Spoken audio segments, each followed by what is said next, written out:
Olá pessoal, tudo bem com vocês? Esse é mais um vídeo do canal Oficina de Espiritualidade e da nossa série A Mediunidade com Jesus no século XXI.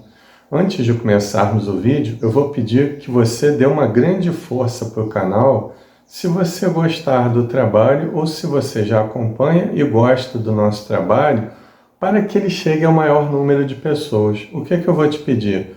Curta, comente e compartilhe o vídeo.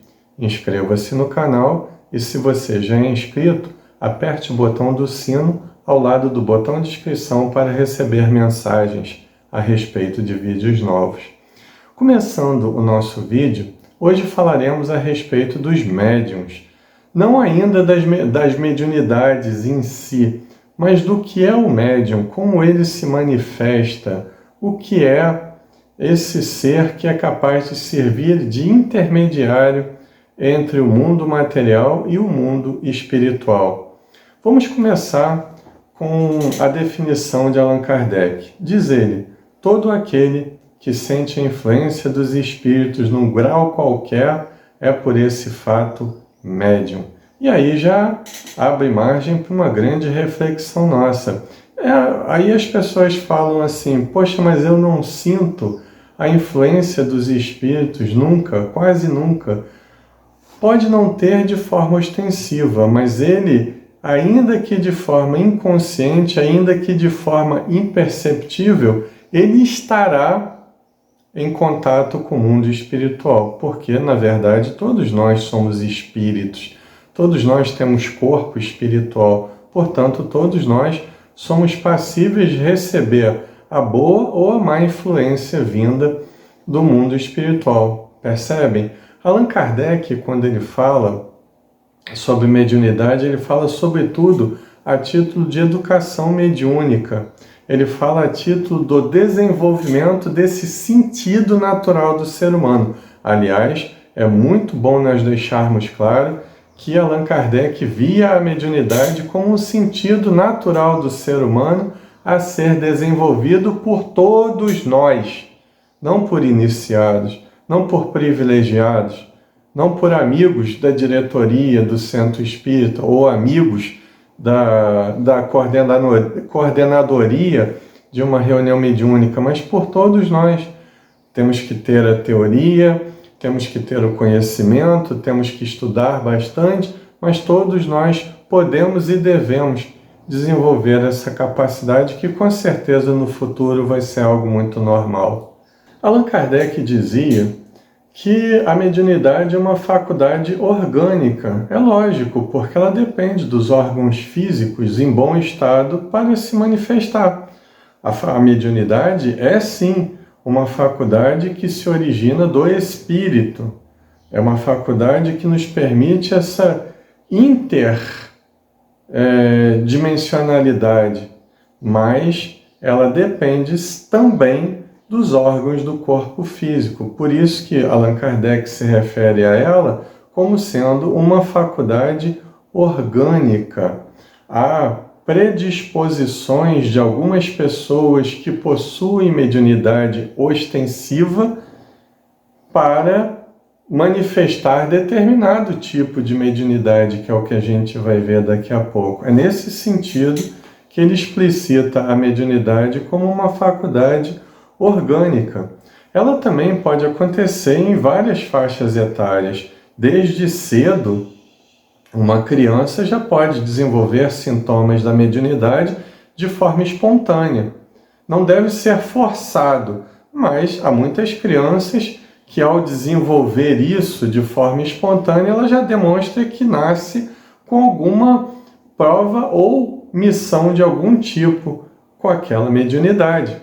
E, portanto, isso tem que ser observado de uma forma mais assídua, de uma forma mais profunda, de uma forma mais atenta com essas crianças que desde cedo desenvolvem esse tipo de capacidade. Inclusive o fenômeno obsessivo, que também pode acontecer em crianças, não somente em adultos ou ou seres humanos de outras faixas etárias, mas também nas crianças. Então nós temos que estar antenado, Porque a mediunidade, ela não é uma faculdade moral, ou seja, ela não se manifesta só nas boas pessoas, nas más pessoas também. Portanto, ela é uma faculdade amoral. O que eu vou fazer com a mediunidade, o meu tipo de mediunidade, depende, logicamente, do meu nível evolutivo, depende dos meus valores morais e éticos que eu vou exercer, tanto para mim mesmo quanto em sociedade. Daí a explicação de por que há médiuns em expiação, por que há médiuns em provação e por que há médiuns em missão. A expiação seria aqueles médiuns que geralmente utilizaram mal essa capacidade em outras oportunidades, em outras encarnações, e como essa é uma faculdade, é uma aquisição que não cessa jamais no nosso processo evolutivo, quando ela é despertada, então são convidados novamente ao corpo físico e a refazer aquele trabalho que fizeram com orgulho, fizeram com egoísmo, sem respeito aos valores morais e éticos. Portanto, são os médiuns em expiação. Os médiuns em provação são aqueles que muitas vezes já trazem no seu projeto reencarnatório esse trabalho com a mediunidade, esse compromisso, ainda que não vá afetar algo maior, eles trazem tarefas específicas nesse campo de manifestação do ser humano. E o médium em missão, como o próprio nome já diz, ele traz já também em seu projeto reencarnatório algo maior, que pode modificar toda uma população a nível regional ou a nível mundial, muitas vezes, né? Dependendo da tarefa mediúnica que essa pessoa traga em seu projeto reencarnatório. Nós vamos vendo, então, que cada médium é uma singularidade. Existem linhas gerais que regem a comunicação entre nós e os espíritos, mas a forma como cada médium vai receber o pensamento, às vezes até de um mesmo espírito, e vai manifestar esse pensamento depois, através das suas aquisições intelectuais e morais, vai variar ao infinito. Cada médium vai ter o seu jeito de receber e de repassar essas informações vindas do mundo espiritual, o que é muito natural. Então, como nós já viemos ao longo desse vídeo demonstrando, a faculdade mediúnica ela é algo natural, amoral e pode se manifestar em qualquer faixa etária do ser humano. Aí nós fazemos a seguinte pergunta: e os médiuns homossexuais? Né? Porque há muito preconceito ainda, infelizmente, algumas pessoas que dizem que a homossexualidade pode atrapalhar a mediunidade de um indivíduo, pode atrapalhar o desenvolvimento, a educação mediúnica. Isso é um grande absurdo. Os médiuns homossexuais eles podem ser tão ou mais ainda moralizados e competentes, intelecto, moralmente falando, em relação aos heterossexuais. Então isso é um puro preconceito. A homossexualidade não é um fator que trava a mediunidade, não é um fator que suspenda a mediunidade ou que impeça a sua devida educação.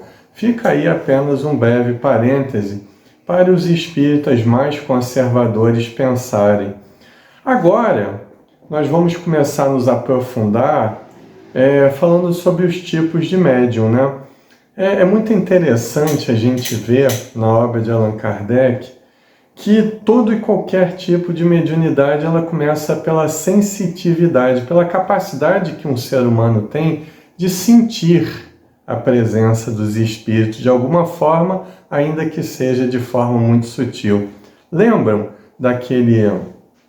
daquela definição que eu dei de médium, segundo a obra de Allan Kardec, que o médium é todo aquele que sente a presença dos espíritos num grau qualquer? Pois é, toda mediunidade, por mais bem elaborada que seja, por mais bem desenvolvida e educada que seja, começa por essa sensitividade.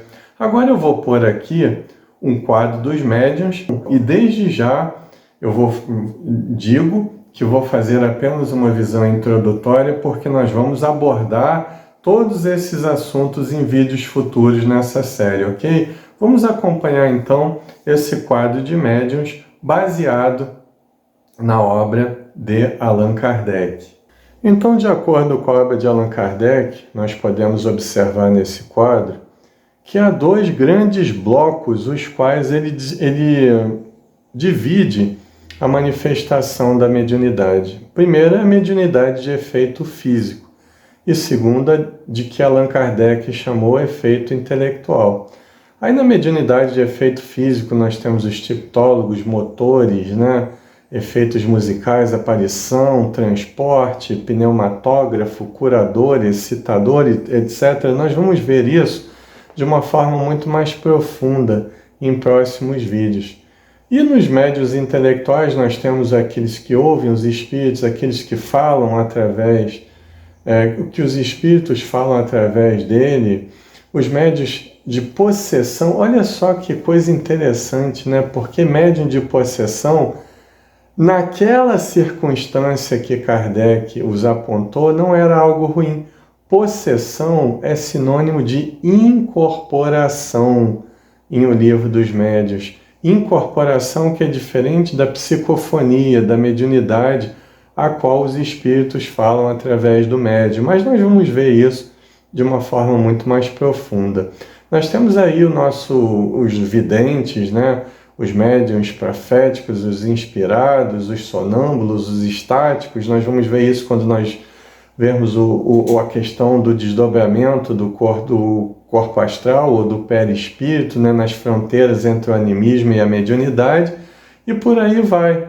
Nós temos, segundo, o modo de execução, através da escrita, através da intuição, através da forma de manifestação da fala ou da escrita. Nós temos ali os psicógrafos, os escreventes mecânicos, os escreventes semimecânicos, os intuitivos, que são faces ou níveis ou fases do mesmo fenômeno de psicografia, porque Allan Kardec, em O Livro dos Médiuns, ele se concentrou mais na psicografia, que era a faculdade mais comum na França do século XIX, quando ele desenvolveu, então, aquele trabalho de codificação da doutrina espírita, E nós temos os médiuns segundo o desenvolvimento da faculdade, São aqueles, os novatos, os improdutivos. Aí é mais uma questão de educação mediúnica, quando nós tocarmos nesse assunto, Nós temos os médiuns cuja mediunidade se manifesta de forma mais lacônica, textos mais simples, textos menores. Nós temos aqueles médiuns mais maleáveis, cujos espíritos de diferentes níveis conseguem se manifestar através dele.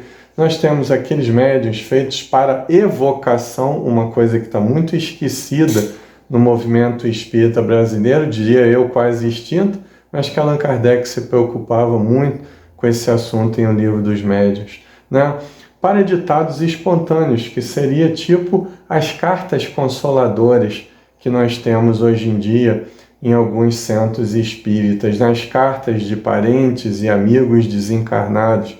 Nós vamos ver isso tudo em vídeos futuros. Nós temos aí os médiuns segundo o gênero e a particularidade das comunicações, Aí depende muito dos conhecimentos que esse médium já tenha, já traga de outras vidas, depende muito dos espíritos, da capacidade do espírito e que está se comunicando através desse médium, Depende muito da ocasião para a qual essa comunicação mediúnica esteja acontecendo. Aí nós temos, segundo as qualidades físicas dos médiuns, dependendo do tipo de mediunidade que ele tenha também, ele vai escrever de uma forma mais rápida ou mais devagar. Ele vai, inclusive, escrever de uma forma muito rápida. Ele já via até médiuns escrevendo com ambas as mãos coisas diferentes, o que a nível de explicação materialista seria impossível, né? Nós temos ali o outro quadro, segundo as qualidades moral do médium. O médium imperfeito, aí nós listamos todas as limitações, todos os vícios e defeitos desses médios e os bons médios, que nós vamos ver quando, repito, quando formos ver a questão da educação mediúnica. E uma faculdade que é comum a todos os médiuns, como dizíamos no início, né? Que são os sensitivos ou impressionáveis, né? Os naturais ou inconscientes, os facultativos ou voluntários, que também nós vamos ver de uma forma mais profunda em vídeos futuros. Então esse quadro aí é só para termos uma ideia da preciosidade que é o livro dos médiuns, não só para nós espíritas que estudamos e que desenvolvemos um trabalho mediúnico, mas para toda a humanidade entender como funciona esse intercâmbio, né? Seguramente é o livro mais completo em termos do que é a mediunidade, tanto em teoria quanto na prática, o livro dos médiuns. Então, para terminarmos esse vídeo, ainda de acordo com a obra de Allan Kardec, ele diz que não existe médium perfeito na face da Terra. Mas Marcelo Chico Xavier foi, não foi. Ele foi um médium muito dedicado, ele foi um médium muito que exprimiu uma diversidade na psicografia dele, mas não existem médiuns perfeitos, porque o médium perfeito ele estaria livre de ser obsediado, ele estaria livre de ser mal influenciado e ele conteria um conhecimento totalmente atemporal. Isso não existe no nosso planeta Terra. Então, o bom médium é aquele que se dedica, é aquele que busca a desenvolver a sua transformação moral, é aquele que busca utilizar a mediunidade para o bem comum, para o bem-estar coletivo, e não para ganhos próprios, e não para si mesmo ou para seus amigos, o que quer que seja. Então, dessa forma, a qualidade do médium não se mede pelo tipo de mediunidade que ele tem, se ela é mais ou menos ostensiva, se ela se manifesta mais ou menos de forma intensa. Não é o tipo ou a intensidade com a qual ela se manifesta, mas o uso que ele faz dessa mediunidade é que vai ditar se esse indivíduo, se esse homem ou se essa mulher é um bom ou uma boa médium. Então, se você gostou desse vídeo, inscreva-se no canal, curta, comente, compartilhe, para que ele chegue ao maior número de pessoas. Eu vou deixar no card, logo acima do vídeo, um outro vídeo que eu falei sobre médiuns e mediunidade, que também complementa o que eu falo nesse vídeo, um vídeo um pouco mais antigo, que traz outras informações interessantes também. Muito obrigado por ter chegado conosco até o final desse vídeo e te aguardo em vídeos futuros. Abraço a todos.